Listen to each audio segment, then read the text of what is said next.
O, itong mga kapatid, itali nyo na ang inyong atay balon-balunan, pati ang inyong mga puso. Sama nyo na mga apdo. Pati gallbladder ba yun? O, lahat yan. Sama-sama nyo na lahat yan. Sa ipapanood ko sa inyo, pero pumindot po kayo ng like. Napaka-importante po mag-like kayo. At i-share nyo na rin. Mag-comment po kayo anong masasabi nyo sa video na ito. Ipi-play ko na.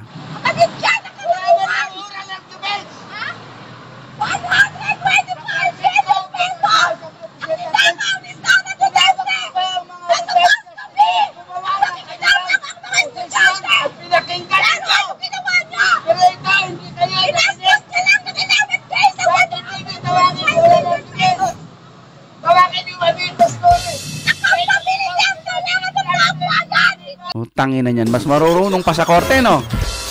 Ano, nanginginig na rin kayo? Mas marunong pa sa korte itong dalawang to. Hindi ko alam kung sino itong mga to, pero putik niyan. Pukin ang ina niyan. Mas marunong pa sa korte. Naniniwala akong hindi magngangangawa itong mga to kung hindi binayaran. Base lang ho yan sa aking opinion. Ikaw, matino kang tao, magngangangaw ka dyan? Sino ka?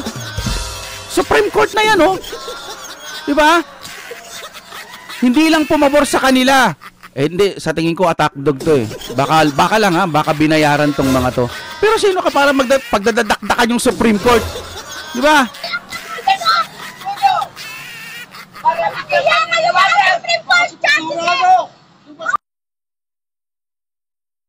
Putik niya, nakakahiya tong mga to, no? Tapos na ba? Tapos na ata, no? Yun lang, pinagngangawan ba naman yung Supreme Court?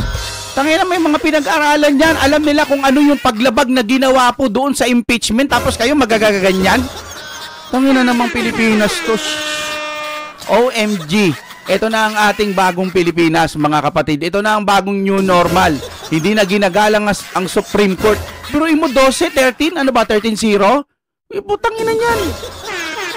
Tapos kayo...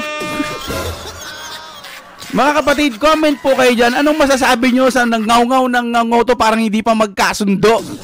May sinasabi yung isa, may sinasabi din yung isa. Hindi na lang... Pagkatapos ng isa magsalita, yung isa naman, hindi yung ngaw-ngaw kayo ng ngaw-ngaw dyan.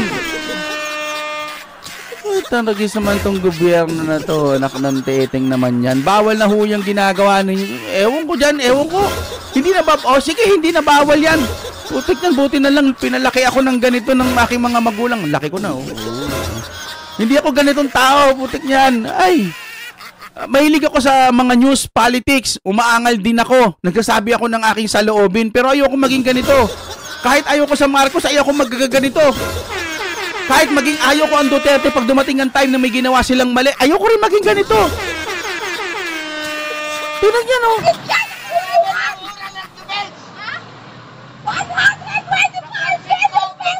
125 million yung inaangal nila na naipaliwanag naman na ni ating BP Sara at sinabi na rin ng COA na walang masamang tinapay. Putik niya na bakit yung BICAM hindi maipaliwanag ng mga kung sino-sino dyan.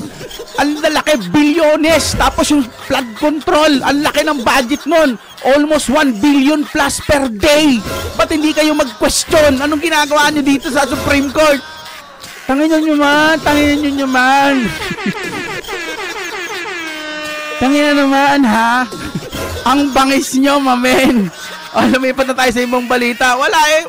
Anong pwedeng itawag sa kanila? Comment po kayo dyan, mga kapatid. Palike na rin po, palike na rin. Yo mga kapatid, ito po ang mga nakahanap nating balita ngayong araw na ito, patungkol po sa mga nangyayari sa ating Pilipinas kung mahal, mga patungkol sa mga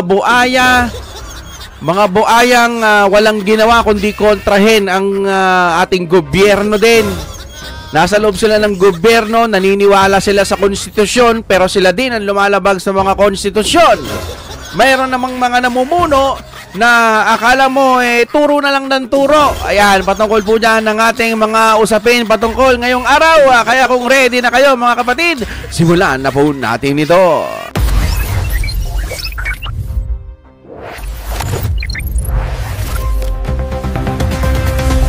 Ang larawan ay isang screenshot ng balita mula sa GMA News na may pamagat na "You cannot fix the problem if the problem is."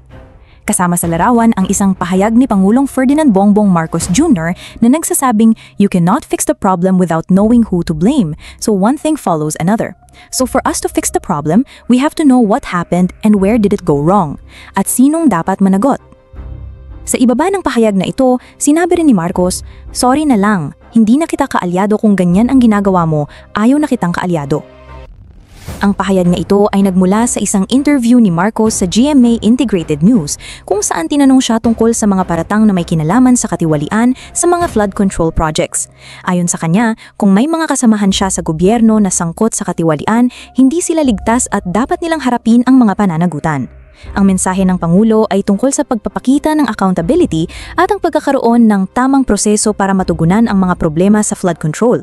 Maaari mong gamitin ang pahayag na ito bilang isang pagpapakita ng paninindigan ni Marcos na hindi siya magtatanggap ng mga miyembro ng kanyang gobyerno na sangkot sa mga iligal na gawain at naniniwala siya na mahalaga ang pagsisiyasat at pagtukoy ng mga responsable sa mga issue.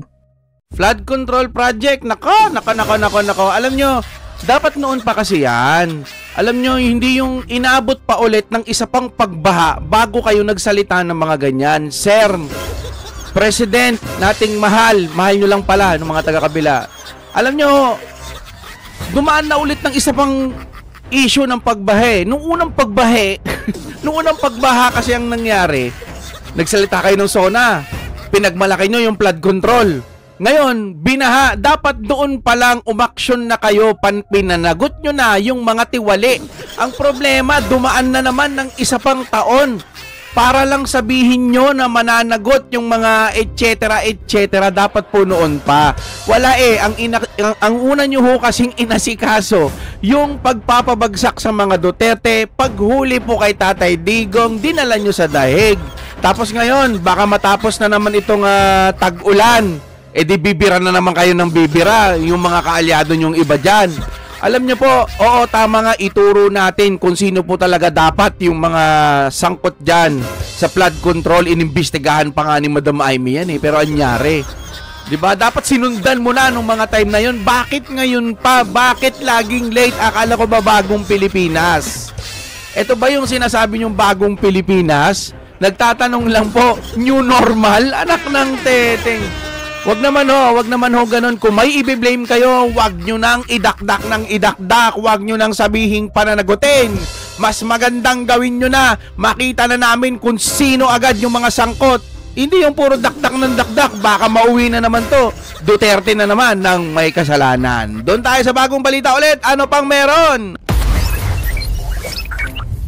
Ang larawan ay isang screenshot ng balita mula sa ABS-CBN News na may pamagat na "Sinira ang reputasyon natin. Marcos Jr. blasts lack of funding in foreign-assisted projects" na may petsang Agosto 4, 2025. Sa loob ng kwento, si Pangulong Ferdinand Marcos Jr. ay nagbigay ng pahayag na naglalaman ng kanyang opinyon tungkol sa kakulangan ng pondo para sa mga proyektong tumatanggap ng tulong mula sa ibang bansa. Ayon sa kanya, tinanggal ang halos lahat ng pondo para sa mga foreign-assisted projects na dapat sana ay importante upang mapabuti ang ating bansa.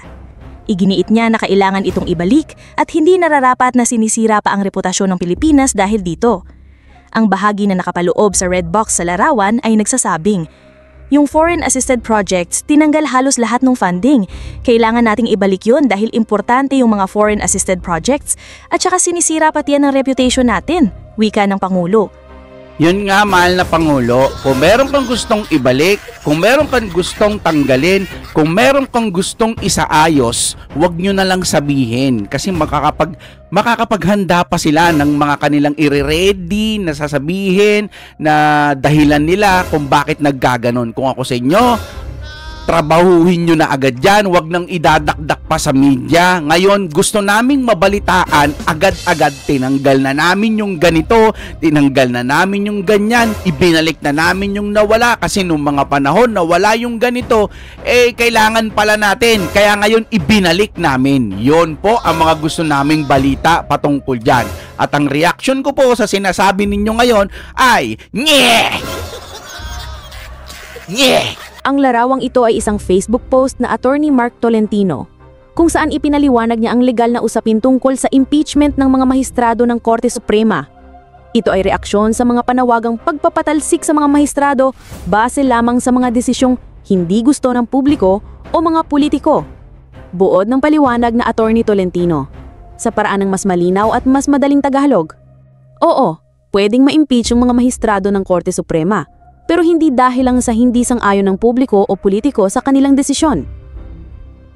Ayon sa saligang batas ng 1987, Artikulo 11, Section 2, ang mga mahistrado ng Korte Suprema ay pwedeng tanggalin sa pwesto sa pamamagitan lamang ng impeachment.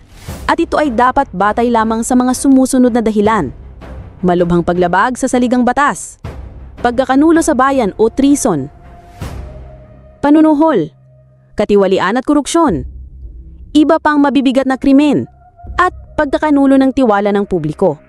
Importante, ang pagbibigay ng desisyong hindi gusto ng iba ay hindi sapat na dahilan para ma-impeach ang isang mahistrado. Babala ni Attorney Tolentino, kapag ang isang legal na interpretasyon ng isang mahistrado ay agad na itinuturing na pagkakanulo ng tiwala ng publiko, ito ay isang mapanganib na presedent o ehemplo. Sinasalungat nito ang prinsipyo ng judicial independence o ang pagiging malaya ng hudikatura, isang pundasyon ng demokrasya. Mga halimbawa mula sa Korte Suprema, sa kasong Makalintal vs. Comelec, GR number 15701-3-2003, sinabi ng Korte Suprema na when the court speaks, the Constitution speaks. O, kapag nagsalita ang korte, ang saligang batas ang nagsasalita. Sa kasong Francisco vs. House of Representatives, GR number 160261-2003, nagbabala ang korte laban sa paggamit ng impeachment bilang parusa sa mga mahistrado dahil lamang sa kanilang desisyon. To permit impeachment proceedings as a means of intimidation would be to place the independence of the judiciary in grave peril. O, ang pagpapayag na gamitin ang impeachment bilang pananakot ay inilalagay sa panganib ang kalayaan ng hudikatura. Bakit ito mahalaga? Dapat malaya ang Korte Suprema na bigyang kahulugan ng saligang batas nang walang takot. Ang impeachment ay proteksyong legal, hindi armas pang politika. Ang pagbabanta ng impeachment sa mga mahistrado dahil lamang sa kanilang desisyon ay paglabag sa rule of law. Konklusyon ni Attorney Tolentino, ang mga mahistrado ay hindi ligtas sa panananggutan, pero hindi sila dapat pananggutin dahil lamang sa kapritsyo ng politika. Ang hindi pagsang-ayon sa desisyon ay karapatan ng bawat isa. Pero ang paggamit ng impeachment bilang armas laban sa mismong institusyong tagapagtaguyod ng saligang batas ay banta sa demokrasya. Nakalimutan ko palang ipaalala sa inyo, no? Medyo buyoy. Medyo bulol ang ating tagapagsalita. Pero okay lang yan, maiintindihan naman po natin. Medyo mahihain lang po yan si Annabel. Pero kahit buyoy yan, sana love nyo pa rin si Annabel. Okay. Tuloy-tuloy natin. Alam nyo, para sa akin kasi, hindi sumang-ayon sa kanila yung desisyon ng korte. Kaya ngayon, ang dating para silang nananakot na pwedeng ma-impeach itong nasa korte. Paano? Paano nyo mai-impeach kung wala silang paglabag sa batas? Sumusunod lamang sila doon sa konstitusyon o yung batas dito sa Pilipinas na hindi na nga pwedeng ma-impeach pa si BP Sara. Dapat igalang nyo yun. Ang problema, ang gusto nyo kasi kayo yung masusunod. Gusto nyo sumasang-ayon sa inyo yung korte. O baka mahirap suhulan itong Supreme Court kaya nanggagalaiti kayo. Ang pangit pa nito, sinasabi pa nila, gusto ng taong bayan. Taong bayan na daw ang nagsasabing i-impeach si BP Sara. Wala namang ganon. Wala pong ganon. Kumakapit lang sila sa salitang i-impeach si BP Sara. I-impeach. Taong bayan na ang nagsabi impeach. Tapos maglalabas sila ngayon ng survey. Tumataas na raw ang tiwala ng mga Pilipino kay Romualdez tsaka kay PBBM. Anak ng teteng, sino naman nang lolokohin nyo? Kami na naman po, mga kapatid. Ang tindi nyo. Headline: SC Justices di basta-basta nai-impeach. Lawyer. Nilalaman ng imahe at post. Ipinahayag ni Attorney Mark Tolentino sa kanyang Facebook post noong Martes, Agosto 5, 2025 na hindi basta-basta maaaring ma-impeach ang mga mahistrado ng Korte Suprema kahit pa may hindi sumasang-ayon sa kanilang mga desisyon, publiko man o mga politiko. Supreme Court justices may be impeached, but not simply because the public or politicians disagree with their rulings, saad ni Attorney Mark Tolentino sa kanyang Facebook post. Legal na batayan. Ayon sa Saligang Batas ng 1987, Artikulo XI, Seksyon 2, ang mga mahistrado ng Korte Suprema ay maaaring ma-impeach lamang sa mga tiyak at eksklusibong batayan tulad ng malubhang paglabag sa Saligang Batas, pagkakanulo sa bayan, panunuhol, katiwalian at korupsyon, iba pang mabibigat na krimen, at pagkakanulo ng tiwala ng publiko. Ang pagbibigay ng desisyon na hindi gusto ng isang partido ay hindi sapat na batayan para sa impeachment. Babala at puntos ng paliwanag. Binigyang diin ni Atty. Tolentino na ang paggamit ng impeachment bilang sandata ng politika ay isang banta sa judicial independence o ang kalayaang magdesisyon ng hudikatura nang walang takot o impluensya mula sa politika. Reaksyon ng publiko. Comments. El Pereña Alcantara. At paano mai-impeach ang SC Justices? Magkakampi ang SC at Senate kasi pareho ang opinyon nila sa tamang land. Congress lang naman ang gigil kasi may ambisyon si Speaker Rene Pepito. Integrated bar versus comedy bar? Mas binabala sa bayarang mainstream media ang pinagsasabi sa batikang komedyante galing sa comedy bar kumpara sa mga batikang abogado na kaupo sa Supreme Court. Isa J. K. Si Romualdez Buaya lang naman ang may gusto at Alipuris niyang nakatatanggap ng pera. Panghuning paliwanag. Ang post na ito ay may layuning paliwanagin sa publiko na hindi dapat ginagamit ang impeachment bilang pananakot o ganti sa mga mahistrado ng Korte Suprema, lalo na kung ang batayan lamang ay hindi pagkakasundo sa opinyon o desisyon. Ang Korte Suprema ay dapat may kalayaang bigyang kahulugan ng batas at ang pag-abuso sa impeachment ay banta hindi lang sa kanila kundi sa mismong demokrasya ng bansa. Hindi ko nakikita kung anong kahalagahan yan, Senadora Legarda. Aba, teka lang, Senadora. Hindi mo raw nakikita kung anong kahalagahan ng Dolomite Beach sa Manila Bay? Noong hindi pa naaayos yan, anong meron? Basura? Burak, amoy kanal, bangkay ng isda, at pader ng kahihiyan para sa bansa natin. Tapos, ngayon na inayos, nilinis, pinaganda, at ginawang lugar kung saan pwedeng maglakad-lakad ang pamilya, makalanghap ng sariwang hangin ng masa, at maging proud ang Pilipino. Sasabihin mong walang halaga? Anong klaseng pag-iisip yan?